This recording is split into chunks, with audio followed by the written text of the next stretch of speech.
Bismillahirrahmanirrahim. Alhamdulillahirabbil alamin. Wa bihi nasta'inu 'ala umuri dunya waddin.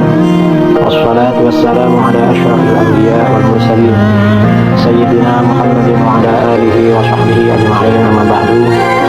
Saudara-saudara kaum muslimin dimanapun Anda berada, para warga Nahdien, kaum ahlu sunnah wal jamaah, para muhibbin, pada edisi kali ini kita akan membicarakan tentang 12 pertanyaan andalan pemfitnah Saddah Ba'alawi.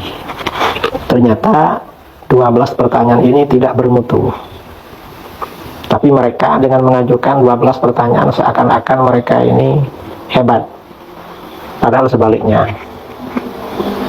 Gimana? Ini karena ada beberapa permintaan ya dari sebagian sahabat agar membahas 12 pertanyaan andalan mereka yang sama sekali gak bermutu. Ini beredar lama di media sosial, di Facebook, komentar-komentar buzzer di YouTube. Selalu disodorkan pertanyaan ini. Nah, yang tertulis di media sosial 12 pertanyaan si Anu untuk Habib Taufik dan Rabithah Alawiyah katanya. Pertanyaan gini aja perlu sama Habib Taufik sama Rabithah Alawiyah, nggak perlu ini pertanyaan begini. Pertanyaan pertama, 1. Mengapa Ibnu Samurah wafat tahun 586 Hijriah? Dalam kitabnya Tabaqat Fuqaha Yaman tidak menyebut 8 nama keluarga Ba'alawi yang masa hidupnya sebelum Ibnu Samurah meninggal atau semasa dengan hidup Ibnu Samurah. Ini pertanyaan pertama. Jawabannya, sebenarnya pertanyaan tersebut sudah dijawab oleh Ibnu Samurah dalam muqaddimah kitabnya. Tetapi orang yang bertanya tersebut memang bukan ulama yang akrab dengan kitab-kitab para ulama terdahulu. Akhirnya gagal paham. Sudah dijawab di kitabnya, cuma ini yang mengajukan pertanyaan ya nggak akrab dengan kitab, jadi gagal paham. Silahkan ya Anda simak dengan seksama pernyataan Ibnu Samurah dalam muqaddimah kitabnya. Ini kitab Tabaqat Fuqaha Yaman. Di bagian muqaddimah ya, Ibnu Samurah berkata, amma ba'du fa ini as'alullaha al-auna ala talkhisi ma aratuhu wa taqribih wa takhsisi ma nawaituhu wa tahdhibih min dzikri fuqaha Yaman wa mablaghi a'marihim wa ma'rifati sadatihim wa ansabihim wa waqti wafatihim ala qadri ma yahduruni min akhbaris salafil madin wal khalafil baqin. Artinya apa? Secara singkat ya, beliau ini bermaksud merangkum dan mendekatkan apa yang aku kehendaki, menentukan dan membersihkan apa yang aku niatkan berupa informasi para fuqaha Yaman, batas usia mereka, para penghulu mereka, nasab dan waktu wafat mereka sesuai dengan informasi yang hadir padaku. Artinya apa? Yang beliau sampaikan itu yang beliau punya informasi. Kalau nggak punya informasi, biasanya beliau nggak sampaikan atau disampaikan sepotong-sepotong. Ini dengan membaca kitab Tabaqat Fuqaha Yaman. Coba kitab ini dibaca. Tebalnya nggak sampai 300 halaman itu. Nah, jadi pernyataan dari Ibnu Samurah di atas menyimpulkan bahwa nama-nama yang tidak disebutkan dalam kitabnya bukan berarti fiktif atau batal nasabnya, bukan. Tetapi karena informasi yang tidak beliau dapatkan pada waktu penulisan kitabnya. Beliau menulis kitab ini masih muda dan beliau diperkirakan wafat usianya 40 tahun. Jadi kurang banyak informasi. Nah, pertanyaan kedua, apakah Ali, ayah Faqih Muqaddam adalah sosok historis yang ada di Tarim pada tahun 575 Hijriah? Ayah Faqih Al-Muqaddam jelas bukan sosok fiktif dan justru sosok histori bagi orang yang mengerti kitab klasik. Yang bilang fiktif itu ya gak ngerti baca kitab dan gak baca kitab itu. 3. Mengapa kakek Faqih Muqaddam yang bernama Ali Khalid Qasam wafat tahun 529 Hijriah, ulama besar menurut Ba'alawi, tidak disebut oleh Ibnu Samurah? Jawabannya, pertanyaan ini sudah dijawab oleh Ibnu Samurah sebagaimana kami jelaskan di atas. Pertanyaan keempat, mengapa ayahnya Ali Khalid Qasam yang bernama Alwi II tidak dicatat? Jawabannya, pertanyaan ini sudah dijawab oleh Ibnu Samurah sebagaimana kami jelaskan di atas. Pertanyaan kelima, mengapa ayahnya Alwi II yang bernama Muhammad tidak dicatat? Pertanyaan ini sudah dijawab oleh Ibnu Samurah sebagaimana kami jelaskan di atas. Pertanyaan keenam, mengapa ayahnya Muhammad yang bernama Alwi I tidak dicatat? Pertanyaan ini sudah dijawab oleh Ibnu Samurah sebagaimana kami jelaskan di atas. 7. Mengapa hanya alwi satu yang bernama Ubaidillah tidak dicatat? Pertanyaan ini sudah dijawab oleh Ibnu Samurah sebagaimana kami jelaskan di atas. 8. Mengapa Muhammad Shahib Mirbad Ba'alawi wafat tahun 550 Hijriah tidak disebut, tapi Muhammad bin Ali Al-Qala'i wafat tahun 577 Hijriah disebut oleh Ibnu Samurah? Pertanyaan ini sudah dijawab oleh Ibnu Samurah sebagaimana kami jelaskan di atas. Sebenarnya 8 pertanyaan ini satu sebenarnya, cuma dijadikan 8. Yang 1 sampai 8 ini sama, lalu bilang 12. Kita sampai 12 sebenarnya ini. Kita sampai 1 aja sudah cukup. Cuma ini ya biar gawat aja pertanyaan ini. Nah, lalu 9. Mengapa Muhammad bin Ali Al-Qala'i namanya disebut oleh Ibnu Samurah, tetapi gurunya Muhammad Shahib Mirbad Ba'alawi dilupakan? Nah, informasi tentang Imam Al-Qala'i yang disebutkan oleh Ibnu Samurah itu minim sekali.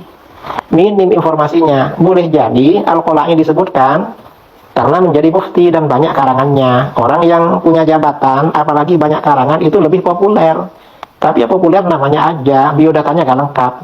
Coba lihat ya, Ibnu Samurah berkata dalam Tabaqat Fuqaha Il-Yaman tentang Al-Qala'i yang digembar-gemborkan oleh si pengfitnah Sadah Ba'alawi ini. Ini ya, faslun fi ma'rifati asma'il fuqaha wal qudat min biladin syatta. Pasal ini menjelaskan pengenalan nama-nama fuqaha dan para hakim dari berbagai negeri. Fafi Mirbad muftiha wa faqihuha Muhammad bin Ali Al-Qala'i lahu musannafatun hasanah minha Qawaidul Muhadzab wa ghairuhu. Di Mirbad ada seorang mufti dan faqih, yaitu Muhammad bin Ali Al-Qala'i. Artinya apa? Beliau dikenal karena menjadi mufti. 1. Memiliki beberapa karya yang bagus. 2. Karena banyak karangannya. Ulama yang banyak karangannya lebih dikenal daripada yang nggak punya karangan. Di antaranya Qawaidul Muhadzab dan lainnya. Jadi ini faktornya. Dan informasi tentang Al-Qala'i ini gak lengkap. Cuma ada mufti dan faqih bernama Muhammad bin Ali Al-Qala'i. Gak disebutkan asal-usulnya dari mana, lahir kapan, wafat kapan. Itu aja informasinya, gak lengkap informasinya. Informasi gak lengkap ini. Ini pertanyaan ke-9 ya. 10. Betulkah Muhammad Shahib Mirbad adalah guru dari Al-Qala'i? Masalahnya, betul atau salah, ini tidak ada hubungannya dengan ilmu nasab. Ini pertanyaan sia-sia kalau untuk membatalkan nasab. Cuman kata para ulama, kalau dari segi usia, Imam Muhammad Shahib Mirbad ini satu level dengan guru-gurunya Al-Qala'i. Jadi wajar kalau Al-Qala'i misalnya pernah menimba ilmu kepada Muhammad Shahib Mirbad. Wajar aja.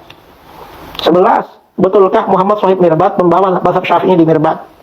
Nah, sebagian sejarawan berkata demikian. Dan seandainya bukan, maka hal ini tidak ada hubungannya dengan ilmu nasab. Dan informasi dari Ibnu Samurah tadi dalam biografi Al-Qala'i nggak menyebutkan bahwa Al-Qala'i pembawa mazhab Syafi'i ke Mirbad. Bisa jadi karena Ibnu Samurah tahu bahwa sebelum Al-Qala'i tinggal di sana, mazhab Syafi'i sudah tersebar di Mirbad. Boleh jadi seperti itu. Jadi gak mustahil kalau Shahib Mirbad yang membawa itu. Ke-12, apakah ada nama Muhammad Shahib Mirbad disebut di dalam kitab sejarah yang muktabar sebelum abad ke-9 yang dikarang bukan Ba'alawi? Loh, kenapa harus sebelum abad ke-9? Nah, kalau memang sebelum abad ke-9 nggak ada yang mengarang sejarah gimana? Atau yang mengarang sejarah nggak tahu informasi tentang beliau gimana? Ini kan masalah. Ini pertanyaan mengada-ngada sebenarnya. Dan ini ada atau tidak ya? Ada di kitab sejarah atau tidak? Tidak ada hubungannya dengan kesahihan nasab Sadah Ba'alawi. Karena sangat banyak nasab para Sadah yang tidak ada dalam kitab sejarah yang sezaman. Banyak, bukan cuma ini. Coba belajar baca kitab. Belajar baca kitab yang baik ini. Dan kitab Tabaqat Fuqaha Il-Yaman, ini informasinya memang banyak yang nggak lengkap memang. Hanya sepotong-sepotong. Ini contoh ya. Di setelahnya informasi tentang Al-Qala'i di bagian bawah. Beliau menjelaskan, wa min ahli Hadramaut azkuru Aba Zunaj. Di antara penduduk Hadramaut, aku sebutkan namanya Aba Zunaj. Gak dijelaskan siapa dia, ahli apa dia, lahir di mana, nama dagingnya siapa, wafat kapan, gak dijelaskan. Wa Aba Jahwash, wa Aba Akdar, Qadiyah Tarim. Nah, ini Aba Akdar ini dikenal oleh Ibnu Samurah karena menjadi hakim di Tarim. Jamaah bainal qiraati sab'ah wal fiqh. Beliau menghimpun antara qiraah sab'ah dan fikih. Wa Aba Bukair dan Aba Bukair.